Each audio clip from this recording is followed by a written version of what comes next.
Greetings, everyone.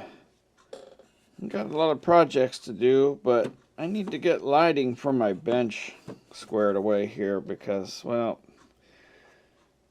yeah, I moved to a new location. If you follow the channel or not, I moved a few months ago, and the lighting on the bench is terrible. So I need to get something going here. I have a bunch of projects I need to make videos on. I got the JAT 501 hot rodded, to get a little more power out of the amp if you need it.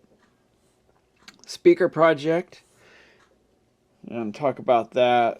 Some direction changes with that. I have another product to review, and I made some my own LED fixtures.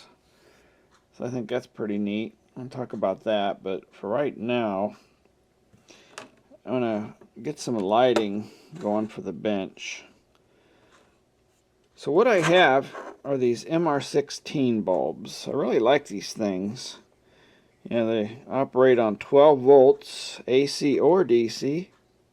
So they're great for off-grid projects or anywhere, battery type usage would be better. Or, just lower voltage. Very handy. These bulbs here are 5,000 Kelvin color temperature. They're high CRI. They're at least 90.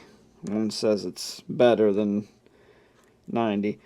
That's a kind of a trend in the last few years of LED lighting. They're coming out with higher CRI. CRI means color rendering index, and it's supposed to make the light quality better. In the olden days, the earlier LEDs were not very good. Some of the CFLs were generally not very good. Had a CRI rating of 70 or 80. Really, any LED bulb sold these days should have a CRI of 90 or better. 95 is really great.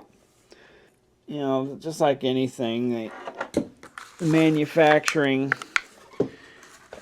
they just don't call it CRI. They have to give it some goofy name, like I think GE uses HD lighting. Fight Electric here calls their bulbs Enhance. And give a little thing, 90 plus color rendering. Just put CRI numbers on the package. It's a lot easier for us nerds here to see what's going on. But anyway, yeah, so color rendering is really nice, these bulbs, and I would recommend that, especially with cameras here. That they can make some bulbs look greenish. I had some early bulbs that look greenish. CFL bulbs kind of look greenish, but these high CRI bulbs, they don't look greenish. They look more natural to the camera, at least. So anyway, enough of that. So I'm just trying to make something fast and cheap here. Let's put it on the ceiling. I don't want to drill a bunch of holes or anything in the ceiling just to do this, but just fit something up there. So I took this board, painted white, and I'm gonna mount these sockets on there. Get this out. The wires come out the bottom, so I'm gonna have to put like a spacer or something, and these will mount like that. Put one here and one on the other end, and attach it to the ceiling, and I'll just run it with a wall wart or something. Now let's power these bulbs up and take a look here real quick. Okay, I hooked them up to the supply here. We got 12 volts. We got both bulbs running here. Yeah, that's really nice. Nice and bright.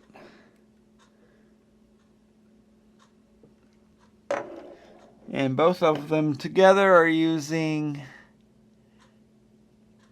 830 milliamps.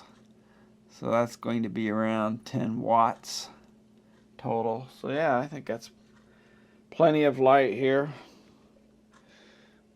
I think the camera renders it nice enough. Still might get like a light with a base and, you know, a swivel arm for I can move it around a bit, but this will be main light just shining directly down onto the bench. Okay, well, I guess it's time to get building this thing. And here is the final result.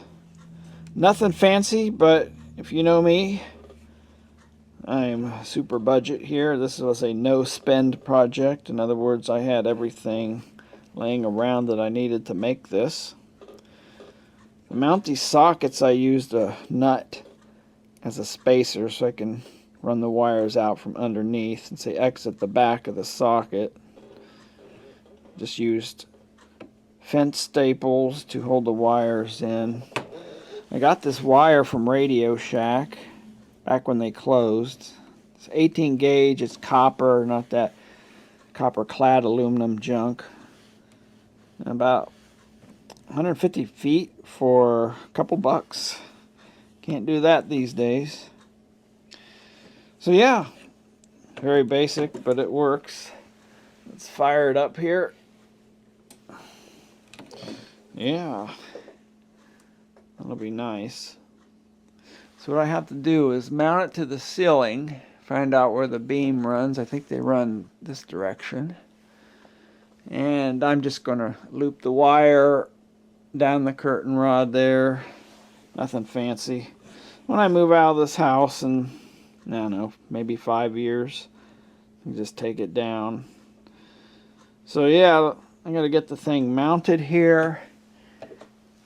And I got to get the position right. I don't want it too far back or it'll cause shadows in the front. I still like to get another light, as I mentioned, but yeah, let me get this thing mounted and we'll see how it works out. Well, there it is. Is this hack or what? Totally hack. I have it hooked up to the Micronta Radio Shack supply for now. Maybe I'll use this supply to power it or find a wall wart or something. I have to have a switch though. I need to be able to turn it off. So yeah, the only place I could find some solid lumber in the ceiling there was right at that intersection of these tiles. So it is a bit forward. So I wedged a piece of wood under there to tilt it back a little bit. Let's turn it on here. Oh, looks kind of bluish. The what do you call it? The white balance of the camera will adjust, but yeah, it's kind of better to have it forward. Otherwise, if it was coming in this way, it'd cast shadows and stuff. I still think I need like a little light on a swivel over here or something. But yeah, I think we got something. So now I can continue on making videos of other things. Now, aren't you glad you took your time and sat and watched this video? Time you'll never get back again in your life. I mean, time only goes one way.